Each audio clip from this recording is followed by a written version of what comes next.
The player who showcased the most elegant and classic performance in the history of tennis is notably Roger Federer.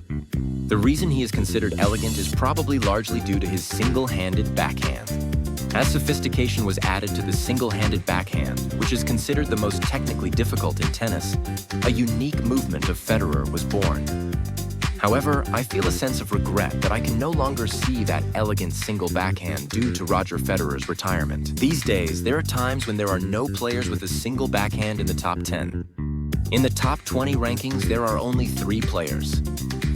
Due to the increasingly rare single-handed backhand players, there are concerns from tennis officials that the lack of diversity in tennis matches is leading to a significant decline in the appeal of the Big Three era. These days, while top players appear to be excellent overall, the similarity in their play has led to a prevailing opinion that matches are honestly less entertaining compared to the 1990s to 2010s. In Switzerland, there is Wawrinka in Italy, Musetti in Greece, Tsitsipas and in Bulgaria, Dimitrov, all remaining as single-handed backhand players.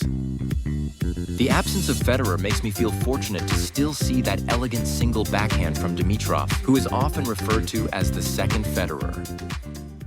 Let's take a look at the various aspects of the classic and elegant single backhand. Grigor Dimitrov, the Bulgarian representative known as the second Federer. Born in 91, 33 years old, and standing at 191 centimeters, he wields a single backhand that rivals Federer's elegance. In 2008, he won the junior men's singles at Wimbledon and the US Open, making him a significant prospect during his teenage years. And he was recognized as the next generation Federer due to his one-handed backhand style.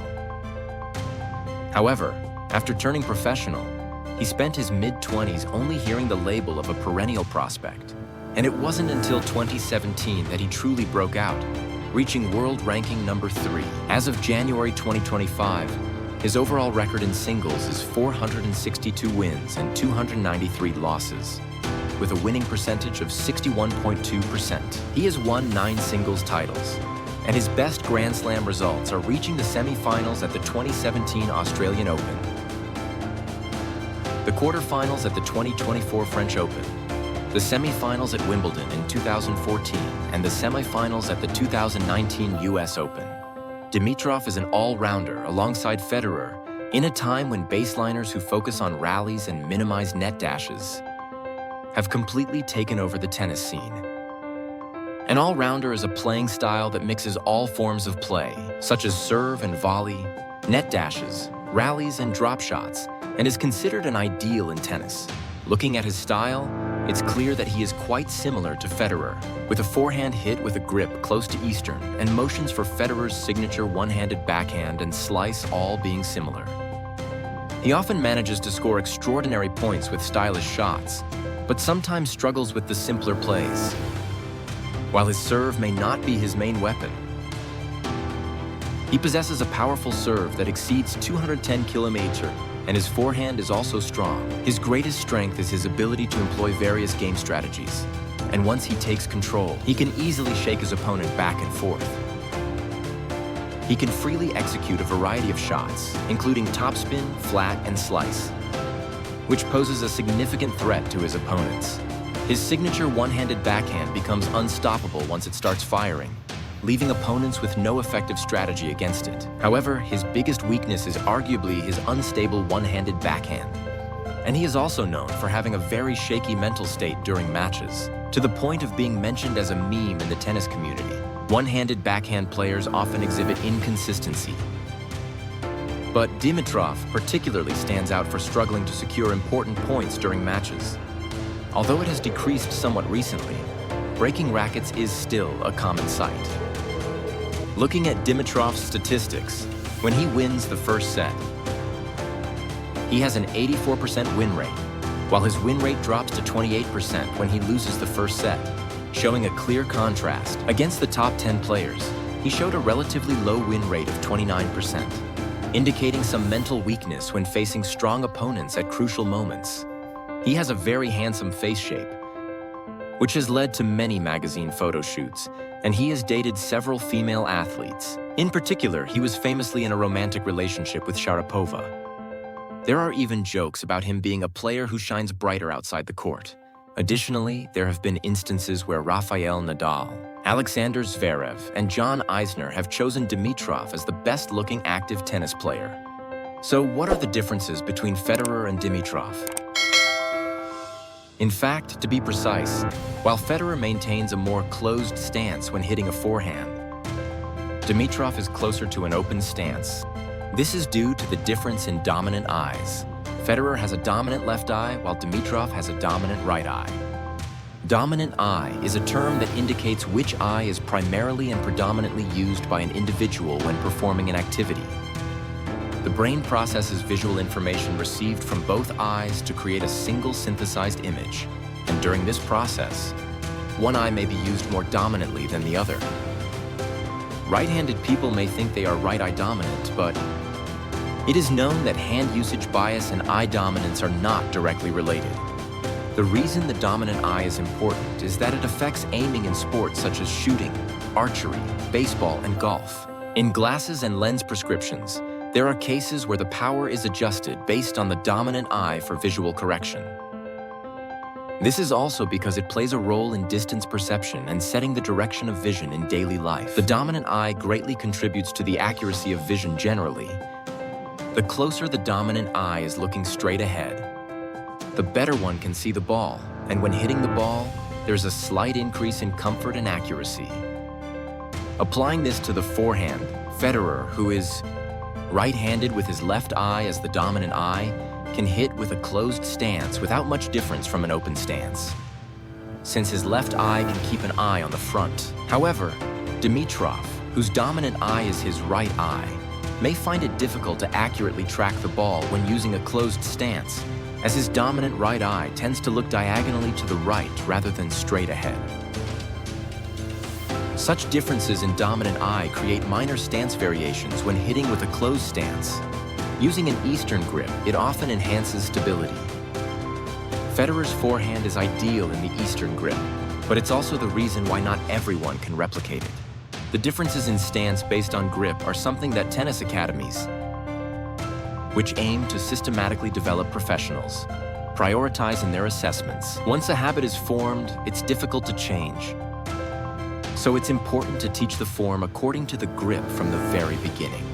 Dimitrov is an all-rounder with a playing style similar to Federer. However, it seems he does not possess the same level of talent as Federer, resulting in a career that pales in comparison. It appears that the issue is not just about talent, but also that his mental stability is significantly less stable compared to Federer. In the past, he was treated as a rising star in the racket smash scene, but this has significantly decreased by the standards of the 2020s.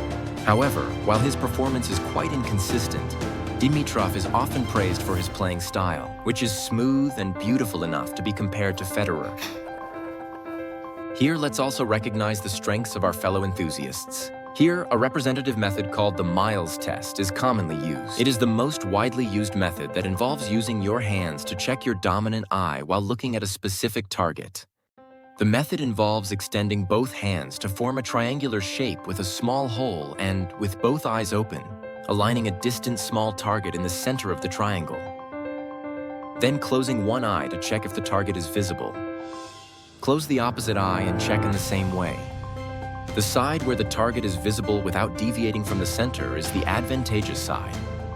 In fact, for us enthusiasts, the advantageous side is neither a significant advantage nor a disadvantage. However, for professionals, each advantage contributes to a great synergy, and even small and trivial aspects can create minor differences, so they examine everything in detail. So what do you think is the best way to do a backhand here? Federer has mentioned that he would teach his children using a two-handed backhand. And as mentioned, these days, he said he is teaching all of his children with a two-handed backhand. This is probably a judgment that, although he was a single-handed backhand player, a two-handed backhand, which has more advantages, would be more beneficial. Additionally, it seems that he prioritized ease of learning and convenience, as he is not a professional, but simply a hobbyist in tennis. At this point, one wonders if Federer would have become an even more successful tennis emperor had he been a two-handed backhand player. In this way, the advantages of a two-handed grip are stability and power, And it is good at responding to topspin, with quick and stable returns being its strengths. Additionally, it allows for stable shots even in situations where balance is somewhat compromised. And it is advantageous for adjusting accuracy in direction and depth. On the contrary, the disadvantage of a one-handed grip is the lack of power and stability, making it difficult to handle topspin and strong shots. Additionally, adjusting the distance to the ball is essential, and it can be challenging to time it correctly. There is also a significant physical toll, and the stability and power of the ball can drop sharply, especially when responding to high balls with fast speeds and strong spins. For example, this is also the reason why Federer was losing significantly to Nadal on clay courts. Considering various situations, it may be advantageous for someone like Taryn or a player with less than 2 years of experience to switch to a two-handed backhand. However, if someone has been using a one-handed backhand for more than 5 years, they may have a more stable slice shot and volley. And, like Federer and Dimitrov, who execute a strong swing with a natural upper body rotation, one can pursue the elegance and classic style of a one-handed backhand. Hold on a second. If our fellow player is using a single backhand, there are some good exercises to do 3 times a week, just like Dimitrov's training videos. For a tennis swing, the arms, shoulders, and torso must work in perfect harmony to achieve accuracy and explosiveness. This movement is an exercise that strengthens the wrist, arms, and torso, helping to generate flexible movement and power during strokes. The clear fact is that most players currently ranked at the top of the ATP are using a two-handed backhand. In the past, in the early 2000s, there was a time when there were more one-handed players. Now, due to advancements in racket technology, differences in court surfaces, and changes in players' heights and playing styles, the two-handed backhand has become dominant. As announced by the International Tennis Federation ITF in 2024, there are 100 million tennis players worldwide. And there will be further advancements. Let's enjoy tennis while watching these changes unfold, having fun and staying healthy. Let's try. Dimitrov's training moves for just 3 months. Don't forget to subscribe elegantly today.